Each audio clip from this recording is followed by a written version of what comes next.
Рок за мир. Под таким лозунгом прошел благотворительный концерт во Владикавказе. Любители рок-музыки со всей республики собрались во Дворце культуры. Рок-волна захлестнула зрителя, и уже никто не мог усидеть на месте. Помимо развлекательного, концерт нес в себе и благотворительный посыл. Идея поддержать пострадавших на Донбассе нашла поддержку у всех поклонников рока. Вообще изначально рок-музыка, она всегда реагирует на такие вещи, то есть это остросоциальные и так далее, то есть и конфликтные, да, и эта идея возникла у нас практически сразу. Да, рок-музыка здесь всегда была популярна, начиная, пожалуй, с конца 60-х годов. Здесь были первые команды рок-группы практически в Советском Союзе.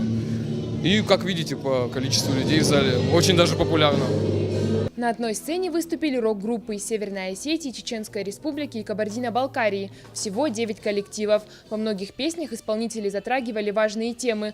Молодая группа Red Touch из Грозного, например, сразу же откликнулась на просьбу об участии. Они впервые выступают за пределами родной республики. С музыкантами Осетии мы давно на связи, давно хотелось именно выступить во Владикавказе, потому что тут публика очень такая динамичная, активная. Мы на самом деле приехали за зарядом энергии от именно слушателей такой музыки.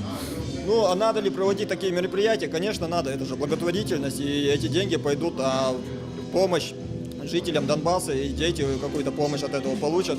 И, естественно, нам тоже хотелось в этом поучаствовать. Более 100 человек приобрели билеты на концерт. Следует отметить, собранные средства пойдут в фонд помощи Донбассу, в культурные учреждения Донецка и Луганска. Ирина Дзабаева, Ацамаз Шипшев, Осетия ТВ.